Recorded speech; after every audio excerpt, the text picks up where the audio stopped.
अस्सलाम वालेकुम बच्चों, उम्मीद है सब लोग खैरियत से होंगे। आज हम ये चैप्टर शुरू करने जा रहे हैं। आज इसको हम डिटेल में पढ़ने वाले हैं, एग्जाम के हिसाब से तैयारी करने वाले हैं। चाहे आप ये कभी भी देख रहे हो साल में, चाहे पेपर में आपके पास 10 महीने बचे हुए या फिर 10 दिन बचे हुए हैं, हम आपको ऐसे तैयारी कराने वाले हैं कि आपके है ना फेडरल बोर्ड में 90% से ज्यादा मार्क्स आए। हम आपको इंपॉर्टेंट चीजें एग्जाम्स में क्या क्या एग्जामिनर को चाहिए होता है, ये हमारा पहला लेक्चर नहीं है। तो अगर आपको कुछ चीज समझ ना आए, कंफ्यूजन हो, तो वो इसलिए क्योंकि आपने पहला लेक्चर नहीं देखा हुआ। तो भाई पहला वाला लेक्चर देख लो और ऑर्डर में चलो, बगैर शुरू के कॉन्सेप्ट्स को पढ़े हुए ये आपको कंफ्यूजन, ये पहला लेक्चर नहीं है। अगर आपको पहला लेक्चर देखना है और बाकी सारे चैप्टर्स के भी और इन सारे सब्जेक्ट्स के भी, तो भाई आप जाओ हमारे कमेंट सेक्शन में, यहाँ पे डाली हुई है 4 लिंक।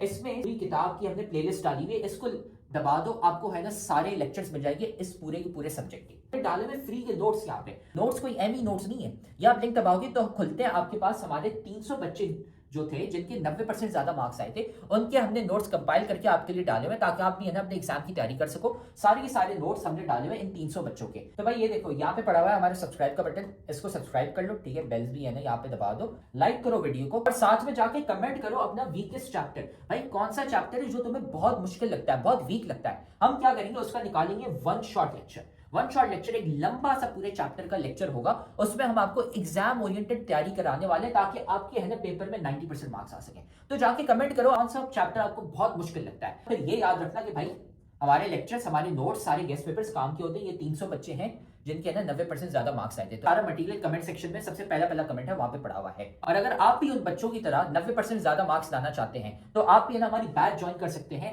जिसमें हम आपको A to Z सारी तैयारी कराते हैं सारे सब्जेक्ट्स की, है ना। हमारी स्पेशल बैच नंबर 1 है, तो हमें इस व्हाट्सएप नंबर पर मैसेज कर लो। ये सारी चीजें हम आपको देते हैं और एग्जाम के हिसाब से तैयारी कराते हैं। अगर आप भी है ना 90% ज्यादा मार्क्स लाना चाहते हैं, अपने माँ बाप का नाम रोशन करना चाहते हैं। तो अब हम ये लेक्चर शुरू करते हैं। इस टॉपिक को आज डिटेल में हम पढ़ने वाले हैं। जैसे मैंने आपको कल एक बात बताई थी, अगर आपको याद हो तो मैंने कल आपको एक बात बताई थी कि सबसे पहले मैंने आपको कहा था कि एक विनीगर है। जो मैंने कहा कि हम जो विनीगर इस्तेमाल करते हैं, सिरका इस्तेमाल करते हैं घरों में फूड आइटम्स के अंदर, वो एक एसिड होता है बेसिकली। और साथ मैंने आपको एक और भी बात की थी कि एक एसिड है हमारे पास जो कि सल्फ्यूरिक एसिड है, और वो बहुत पावरफुल है। वो इतना पावरफुल है कि अगर आप उसका एक ड्रॉप अपने हाथ में डालोगे तो वो आपके हाथ को चीरता हुआ चला जाएगा, उसमें सुराख कर देगा। वो आपके हाथ पे ठहरेगा नहीं, एक सेकंड के लिए भी वो आपके हाथ पे नहीं ठहरेगा। वो आपके हाथ को लाइक चीरता हुआ नीचे जाएगा, इतना स्ट्रॉन्ग। तो ऑफ कोर्स के सारे एसिड एक जैसे नहीं है। इससे हमें क्या पता लगा कि हमारे पास जो सारे एसिड्स हैं वो एक जैसे नहीं है। कुछ एसिड बहुत ज्यादा स्ट्रॉन्ग है और जो कुछ एसिड हैं वो इतने स्ट्रॉन्ग नहीं है। तो यहाँ पे उसी बात आगे हम स्ट्रेंथ पे बात करें कि हमारे जो एसिड हैं उनकी क्या स्ट्रेंथ है, या हमें कैसे पता लगेगा कि एक एसिड की क्या स्ट्रेंथ होगी। आइए हम देख लेते हैं। All acid and base do not ionize in an aqueous solution to the same degree। तमाम एसिड और जो बेस हैं वो एक्वस सोल्यूशन के अंदर आयोनाइज नहीं होते सेम डिग्री के लिए। सेम डिग्री का मतलब है एक जितने, कुछ बहुत ज्यादा आयोनाइज हो जाएंगे, कुछ थोड़े से कम आयोनाइज हो जाएंगे। All acid and the bases do not ionize in an aqueous solution to the same degree। जितने भी एसिड और बेस हैं वो कि सेम डिग्री में आयोनाइज नहीं होते। जो ज्यादा आयोनाइज हो जाएंगे वो ज्यादा स्ट्रॉन्ग होंगे, जो कम आयोनाइज होंगे वो कम स्ट्रॉन्ग होंगे। Therefore they have a different strength। इसी वजह से हम कहते हैं कि उनकी स्ट्रेंथ डिफरेंट है, उनकी ताकत डिफरेंट। वी हैव हम सबसे पहले एसिड और बेस पे बारी बारी बात करेंगे। सबसे पहले हमारे पास एसिड्स हैं। An acid that ionizes completely in an aqueous solution। वो एसिड जो एक्वस सोल्यूशन के अंदर यानी वाटर के अंदर कंप्लीटली आयोनाइज्ड हो जाए, that is called as strong acid. उसे आप स्ट्रॉन्ग एसिड कहोगे। इसमें आपके पास HCl हाइड्रोक्लोरिक एसिड आते हैं, HNO3 जिसे आप नाइट्रिक एसिड बोलते हो, एंड यू हैव H2SO4 जिसे आप सल्फ्यूरिक एसिड बोलते हो। They are strong acid, they ionised 100%, यानी कंप्लीटली आयोनाइज्ड होते हैं वो एक्वस सोल्यूशन के अंदर।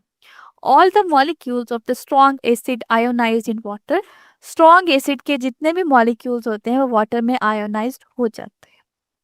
या आपके पास ये तीनों एग्जांपल्स हैं। HCl है तो वाटर के अंदर H पॉजिटिव और Cl नेगेटिव में कन्वर्ट होगा। HNO3 है, नाइट्रिक एसिड है, तो वाटर H पॉजिटिव और NO3 में कन्वर्ट होगा. Then we have an H2SO4, वो H पॉजिटिव और SO4 नेगेटिव में कन्वर्ट होगा. Acid that do not ionize completely in an aqueous solution, वो एसिड जो कि completely ionize नहीं करते अपने aqueous solution में, यानी वो इसी फॉर्म में रहना पसंद करते हैं, इस H पॉजिटिव और नेगेटिव की फॉर्म में नहीं जाते हैं, उन्हें हम वीक एसिड कहते हैं. Fewer molecules of weak acid ionize in water. Weak acid के जो कुछ मॉलिक्यूल्स होते हैं वो आयोनाइज हो जाते हैं. आयोनाइज तो वो होंगे ना, जो कि इस बात को रिप्रेजेंट करेंगे कि वो एसिड है. कितने होंगे, क्या वो सब हो रही है, क्या वो बहुत ज्यादा पॉजिटिव दे रहे हैं या वो कम दे रहे हैं, that is a different thing. For example ethanoic acid, acetic acid, जिससे हम which is found in a vinegar, जो कि आपको सिरके में मिलेगा, ionised up to 5% in water, जो कि वाटर के अंदर सिर्फ 5% ही अवेलेबल है. So ethanoic acid is a weak acid. हमारे पास जो एथेनोइक एसिड है वो वीक एसिड है. ये एथेनोइक एसिड का फॉर्मूला, देन वो H पॉजिटिव और CO नेगेटिव में कन्वर्ट हो जाएगा. ये होगी एसिड की. अब हम बेस की बात कर लेते हैं. Acid also do not ionise to the same degree of extract.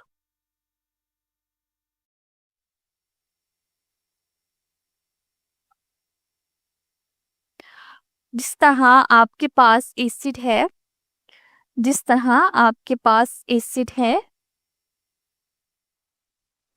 इसी तरह आपके पास बेस हैं जो कि वाटर में आयोनाइज नहीं होते to the same extent. A base that ionised completely, a base that ionises completely, उसे और 100% इन एन एक्वस सॉल्यूशन, वो सब्सटेंस जो कि लाइक वो बेसिस जो वाटर के अंदर अपने एक्वस सॉल्यूशन के अंदर 100% आयोनाइज हो जाती हैं, so we will call it as, we will call it as a strong base, यानी a base that ionizes completely और in 100%, जो कि completely ionized होते हैं या 100% ionized होते हैं in an aqueous solution is termed as a strong base.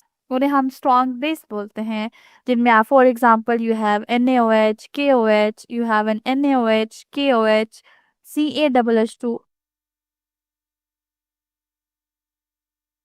NaOH, KOH, COOH को they are the strong bases. Secondly हमारे पास आएगा NaOH, H2 positive, Na positive plus OH negative, and we have a KOH जो कि secondly आपके पास base है. ये भी क्या करेगी, ये भी आपको क्या करेगी, स्ट्रॉन्ग बेस में आएगी. It is also a strong base. भाई ये लेक्चर तो तुम बहुत मजे से देख रहे हो, लेकिन तुम्हें पता है कि लेक्चर देखने से खाली 90% मार्क्स नहीं आ जाते. असल में भाई मार्क्स कैसे आते हैं, तो भाई ये लेक्चर देखने के बाद आपने नोट्स खुद के बनाने होते हैं और फिर साथ में आपने प्रैक्टिस भी करने होते हैं सवाल. भाई ये हमारा फेवरेट कोट है, 90% marks don't come from just hard work, they come from consistency, smart strategy and proper revision. भाई स्मार्ट तरीके से पढ़ो. स्मार्ट तरीका ये हमने आपको बताया हुआ है, तो साथ में हम आपको तरीका भी नहीं बता रहे, साथ में हम आपको दे रहे हैं भाई नोट्स. जाओ कमेंट सेक्शन में, नोट्स में से आपको मिल जाएंगे भाई उन बच्चों के नोट्स. 300 बच्चे थे जिनके 90% ज्यादा मार्क्स आए थे, उनके नोट्स वहां पे पड़े हुए, लेकिन साथ में उधर नीचे हमने आपको सवाल भी दिए हुए प्रैक्टिस के लिए. ये यहाँ पे पूरी गूगल शीट पड़ी हुई है भाई, यहाँ से जाके सवाल प्रैक्टिस करो. खाली ऐसा कुछ नहीं होता कि हाँ हम लेक्चर देखेंगे हमारे मार्क्स आ जाएंगे, नहीं भाई, नोट्स पढ़ने होते हैं और साथ में इनकी प्रैक्टिस भी करनी होती है सवालों की. और ये आपको OH नेगेटिव देगी. A base that ionizes to a little extent is called as a base that ionizes to a little extent is called as a weak base. हमारे पास वो बेस जो कि बहुत कम एक्सटेंट में आयोनाइज्ड हो, वो कम आयंस प्रोड्यूस्ड करे, उसको हम कहते हैं कि वो हमारे पास वीक बेस होगी. जैसे कि हमारे पास वो आपको OH नेगेटिव आयन ज़्यादा देगा. NH3 ions are the weak bases. Ammonia आपके पास weak bases होगा. एक और टर्म आपके पास आती है अल्किल. जैसे मैंने आपको बताया था कि डिफरेंट तरह के आपके पास बेसिस होते हैं, डिफरेंट तरह के आपके पास बेसिस होते हैं. तो वो जो बेस जो वाटर में सॉल्युबल होती है उसे हम अल्कली कहते हैं. हर बेस वाटर में सॉल्युबल नहीं होती है, जो वाटर में सॉल्युबल होगी उसे हम अल्कली बोलते हैं. This means that all the bases are not alkalis.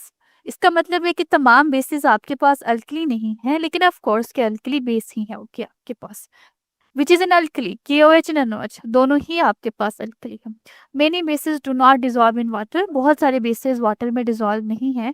For example the copper hydroxide, aluminium hydroxide, ferric hydroxide, sorry, इनमें OH नेगेटिव है, ये आपको OH नेगेटिव आयंस देते हैं, बट ये वाटर के अंदर डिजॉल्व नहीं होते। All the hydroxides are bases and only water soluble bases are alkalis. Many household items like soap, detergent, shampoos, toothpaste contain alkali. ये आपने डिफरेंस याद रखना है कि वो बेसेस जो वाटर में डिजोल्व हो जाती हैं वो आपके पास अल्कली कहलाती हैं, और वो बेसेस जो वाटर में डिजोल्व नहीं होती वो अल्कली वो अल्कली नहीं कहलाती, लेकिन स्टिल वो बेस होती है। मुझे बताएं, would you understand that?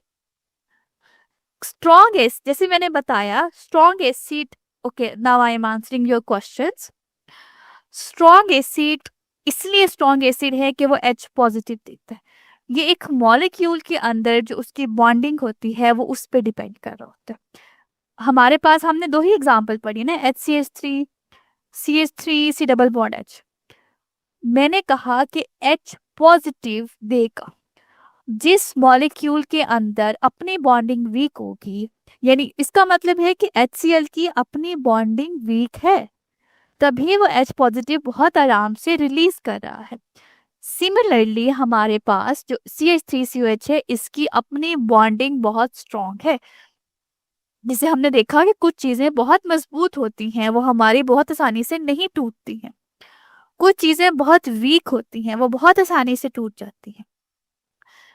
HCl है वो बहुत, अब हमने एसिड के लिहाज से क्या देखा है कि जो हमें ज्यादा H पॉजिटिव देगा, तो एक अगर आपके पास मॉलिक्यूल है और वो बहुत ही स्ट्रॉन्ग है, आपके पास एक मॉलिक्यूल अगर आपके पास बहुत ही स्ट्रॉन्ग है, उसने अपने H को बहुत आसानी से, उसने अपने एक मॉलिक्यूल है, अब ये आपने इंटरमॉलिक्यूलर बॉन्डिंग भी आपने पढ़ी हुई है कि एक एटम्स के ज्यादा, ये सारी बॉन्डिंग आपने पढ़ी हुई है कि कुछ में कोवलेंट बॉन्ड होता है, कुछ में पोलर चार्ज होता है, कुछ में नॉन पोलर होता है, कुछ में आयोनिक बॉन्ड होता है, वो सारी बॉन्डिंग उस लिहाज से आपके पास आ जाएगी।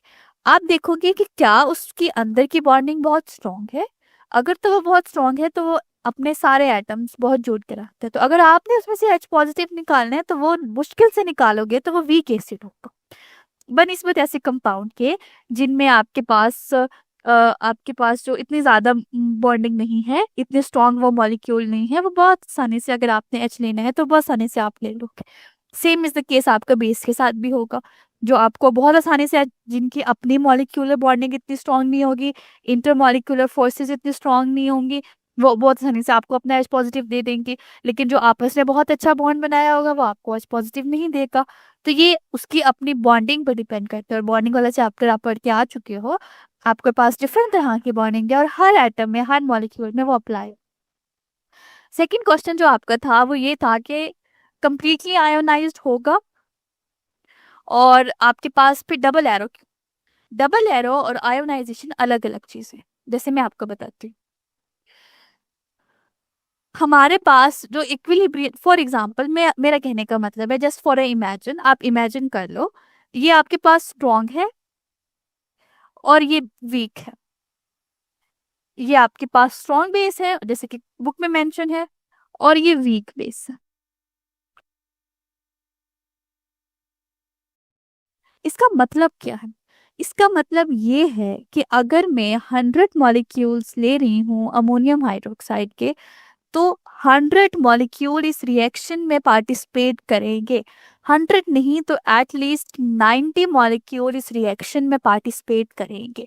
जब वो इस रिएक्शन में पार्टिसिपेट करेंगे तो वो आयोनाइज्ड होंगे, और 100 ही यानी 90 इतने आयंस बनेंगे, 90 इतने आयंस बनेंगे, फिर वो दोबारा करेंगे तो वो इक्विलिब्रियम 90 के दरमियान होगा।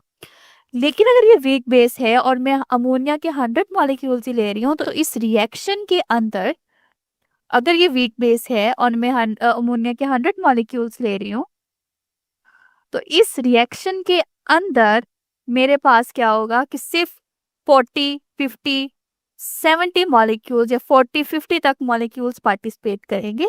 50 अमोनिया के मॉलिक्यूल्स होंगे, 50 ही अमोनियम आइंस बनेंगे, 50 हाइड्रोक्सिल आयन बनेंगे, और वो दोबारा से इक्विलिब्रियम 50 मॉलिक्यूल्स के दरमियान होगा। ये इस तरह से चीज़ें आपके पास चल रही होती है। तो उम्मीद है अब आपको है ना ये टॉपिक समझ आ गया। हमने सारे के सारे सब्जेक्ट्स और सारे के सारे चैप्टर्स के हमने नोट्स डाले हुए हैं, लेक्चर्स डाले हुए हैं। इधर कमेंट सेक्शन में चले जाओ, नोट्स पढ़े हुए हैं, लेक्चर्स पढ़े हुए हैं, गेस्ट पेपर भी हम आपको दे रहे हैं और इंपॉर्टेंट चीजें भी बता रहे हैं ताकि आपको है ना एग्जाम की डेट्स भी पता चल जाए और आपका एग्जाम मिस ना हो जाए।